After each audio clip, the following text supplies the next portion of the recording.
MP पर किसकी नजर, यह सवाल आज सबके जहन में उठ रहा है क्योंकि गुरुवार को एक बड़ी आतंकी साजिश को नाकाम कर दिया गया।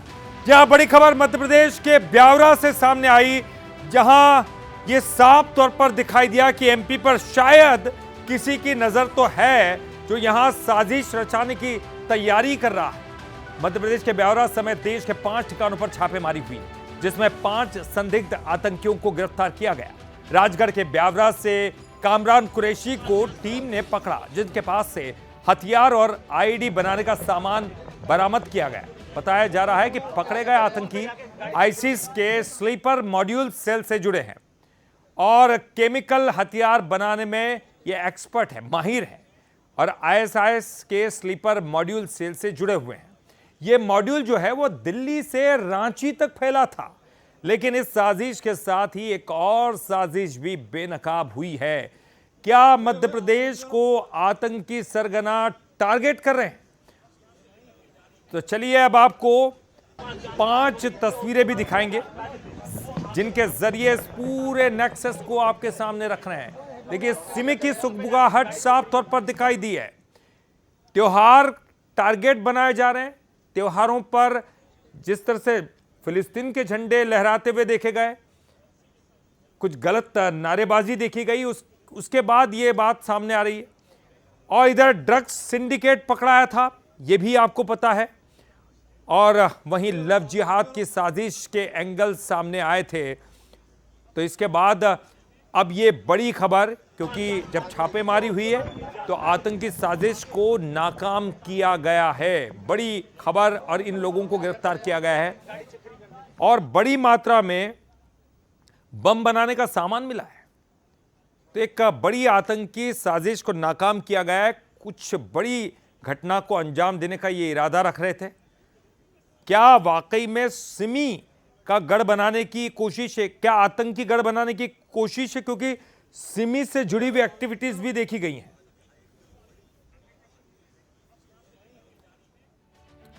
तो आखिरकार हम क्यों कह रहे हैं कि कहीं ना कहीं सिमी या फिर आतंकी गढ़ बनाने की कोशिश मध्य प्रदेश को चल रही है? ये चलिए अब ग्राफिक्स के जरिए समझते हैं और देखने की कोशिश करते हैं, क्योंकि पिछले कई दिनों से कुछ ऐसी चीजें सामने आई है। लेकिन ये कहेंगे कि टारगेट पर है मालवा। आपको बता दें कि बॉर्डर के जिलों में ड्रग्स की तस्करी चल रही है। बॉर्डर के जिलों में ड्रग्स की तस्करी, राजगढ़, मंदसौर, रतलाम, ये सब कुछ टारगेट पर है। आतंक का गढ़ बनाने की ये कोशिश है, यानी कि कहीं ना कहीं इसको आतंक का गढ़ बनाया जा रहा है। इंदौर जैसे बड़े महानगरों में, ऐसे शहरों में भी जिहादी सुगबुगाहट दिखाई दी है। खंडवा, इंदौर में भी सिमी की जो है यहां पर एंट्री दिखाई दे रही है। कादरी जैसे चेहरे फंडिंग करते हुए दिखाई दिए। जहां पर उज्जैन और बड़वानी में धार्मिक उन्माद की कुछ तस्वीरें सामने आई। वहीं खरगोन में जब हमने देखा, यहां भी माहौल को बिगाड़ा जा रहा था। तो तमाम एंगल देखिए, ये तस्वीरें उस तरफ बयां भी कर रही है कि जिस तरह सिमी की सुगबुगाहट दिखाई दी, त्योहारों को टारगेट किया गया, वहीं ड्रग्स सिंडिकेट पकड़ाया और लव जिहाद की साजिश दिखाई दी।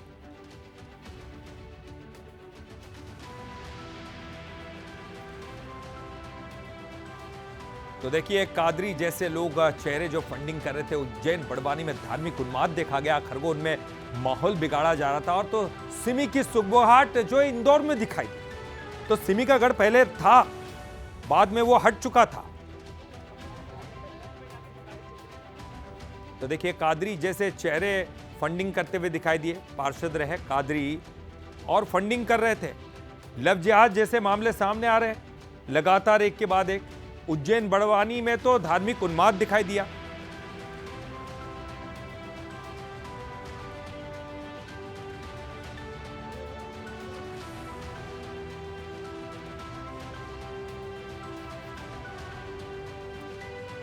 और चलिए, इस पर ज्यादा जानकारी के लिए बातचीत करेंगे। हमारे साथ हमारे एग्जीक्यूटिव एडिटर शैलेंद्र सिंह राजपूत जी जुड़ गए हैं और साथ ही साथ हमारे साथ इंदौर से ब्यूरो चीफ पीयूष पारे भी जुड़ गए हैं। एक एक करके बात करेंगे। सबसे पहले शैलेंद्र जी, आपका रुख करूंगा। हमने कई तस्वीरें ऐसी देखी जो कहीं ना कहीं इशारा कर रही कि आतंक का गढ़ बनाने की मध्य प्रदेश को कोशिशें चल रही हैं। और कहीं चाहे वो धार्मिक जुलूस हो उसमें उन्माद दिखाई दिया, नारेबाजी दिखाई दी, फिलिस्तीन के झंडे दिखाई दिए, कहीं लव जिहाद की घटनाएं सामने आई, ड्रग्स सिंडिकेट भी, लेकिन उसके पीछे भी कहीं ना कहीं एक जानबूझ के निशाना बनाने की कोशिश भी दिखाई दी। तो क्या वाकई आपको लग रहा है, क्योंकि अभी तो चलिए एक सरकार ऐसी आई है जो लगातार पर्दाफाश कर रही है, लेकिन कहीं ना कहीं कोशिश है कि आतंकी गढ़ बनाया जाए? पहलों की पूरी अगर हम इस तरह की खबरों के लिंक जोड़े हैं, ये पूरी श्रृंखला को जोड़े, तो एक बड़ा जो तस्वीर निकल कर आती है वो चिंताजनक है। क्योंकि देखिए, पहले ड्रग्स के कई मामले निकल कर आए, फिर वो मामले एक दूसरे से जुड़ते नजर आए, चाहे भोपाल से लेकर इंदौर तक या दूसरे शहरों तक, खासतौर से मालवा के इलाके में। उसके बाद लव जिहाद का मामला आया, उसमें जिस तरह से फंडिंग हुई वो आपने देखा। फिर भोपाल से उसके तार जुड़े मछली ग्रुप से, और फिर कादरी जो इंदौर में पार्षद थे उनसे जुड़े। और उसके बाद अब जो ये आया है आईएसआई का मॉड्यूल पर एक सदस्य जो पकड़ा गया है ब्यावरा में, ये भी उससे कहीं ना कहीं जुड़ता हुआ नज़र आ रहा है। तो हम इस पूरी तस्वीर को अगर बनाने की कोशिश करें तो एक सब लिंक जुड़ती हुई आती है, और ये इत्तेफाक नहीं हो सकता, एक पूरी कहानी निकल कर आती है। और मालवा में खासतौर से इंदौर, खंडवा, राजगढ़ में ये इतिहास रहा है इस तरह के तत्वों का वहाँ से पहले से। क्योंकि 2000 में यहाँ पर सबसे पहले जब सिमी प्रकाश में आया था, उसके बाद 2001 में सिमी पर प्रतिबंध लगा, तो पूरा नेटवर्क सफदर नागौरी जो उसका सरगना था उसने पूरा नेटवर्क बना के रखा था। हालांकि 2008 में इस पूरे ग्रुप को तोड़ दिया गया, और उसके बाद जो गिरफ्तार सदस्य थे वो एनकाउंटर में भोपाल में मारे भी गए। तो इसके बाद ये माना जा रहा था कि सिमी वहाँ नेस्तनाबूद हो चुका है, और बहुत 2-3 सालों से इनकी गतिविधि दिखी नहीं थी। लेकिन पिछले कुछ दिनों में खंडवा में जिस तरह से एक संदिग्ध को पकड़ा गया, जो कि वहाँ का जिला सिमी प्रमुख था, उसका बेटा था। उसके बाद कादरी का केस हो, मछली का केस हो, और उसके बाद अब ये आईएसआई शेड्यूल, तो पूरा अगर आप तस्वीर जोड़ेंगे तो ये बात निश्चित रूप से इसकी आशंका बनती है कि पूरी प्लानिंग के साथ ये काम चल रहा है। और मालवा ही क्यों, क्योंकि मालवा एक ऐसा इलाका है जहाँ ना तो भाषाई दिक्कत है, ना ही डेमोग्राफी की दिक्कत है। वहाँ कोई भी आदमी पूरे हिंदुस्तान से आकर रहता है तो उसको आसानी से नहीं पहचाना जा सकता, और छोटे छोटे कस्बे हैं जहाँ पर छिपा जा सकता है, लोगों में मिला जुला जा सकता है, और एक स्लीपर सेल के तौर पर रहा जा सकता है, और अपने ऑपरेशंस को अंजाम दिया जा सकता है, चाहे प्लानिंग हो, चाहे दूसरे ऑपरेशन से जाके फिर वहाँ पर छुपा जा सकता है। तो मालवा का इलाका हमेशा सेंसिटिव रहा है, सरकार ने हमेशा वहाँ ध्यान दिया है। लेकिन पिछले 1-2 महीने से जिस तरह की खबरें वहाँ से निकल कर आई हैं, जिस तरह के खुलासे हुए हैं, वो चिंता बढ़ाने वाले हैं। जी ललित, बिल्कुल आप सही कह रहे हैं कि चिंता बढ़ाने वाले पिछले कई दिनों से कुछ ऐसी तस्वीरें भी सामने आ रही है जो जाहिर तौर पर शुरुआती दिनों में शायद हमको नहीं लगा होगा, लेकिन अगर उनको लिंक करें, अगर उनको कनेक्ट करें सभी तस्वीरों को या सभी खबरों को, तो कहीं ना कहीं लगता है कि कुछ गड़बड़ चल रही है।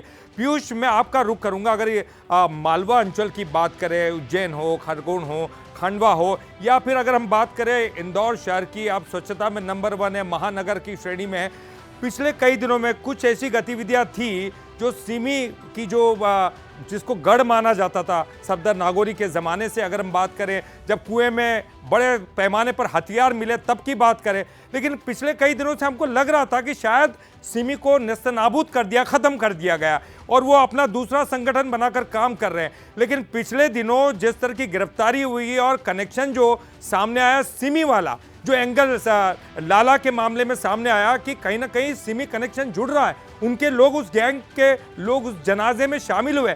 क्या आपको लग रहा है कि सिमी अपनी गतिविधियां एक बार फिर से फैला रहा है, या कोई एक अलग संगठन बनाकर, अभी तक वो रह रहे थे, छुपे हुए थे, अब एक बार फिर वो सामने आने की कोशिश कर रहे हैं?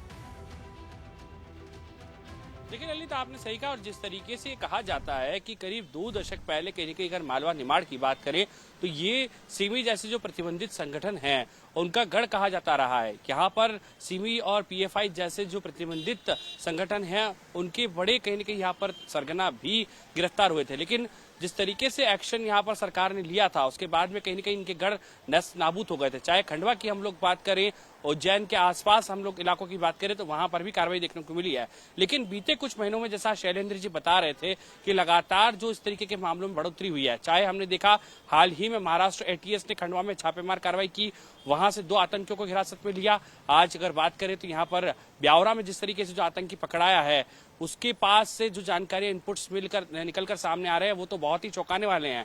युवाओं को खास तौर पर सोशल मीडिया पर टारगेट करके ये सीमित जैसे संगठनों और पीएफआई जैसे जो प्रतिबंधित संगठन है उनमें जोड़ने का काम कर रहे थे। तो मालवा निमाड़ चूंकि यहाँ की कनेक्टिविटी बहुत बेहतर है, जिस तरीके से हम लोग देखें, रेलवेज की बात करें, एयरलाइंस की बात करें या तमाम रोड कनेक्टिविटी की बात करें, तो ये भी बहुत आसान कहीं न कहीं ऐसे संगठनों के लिए हो जाता है।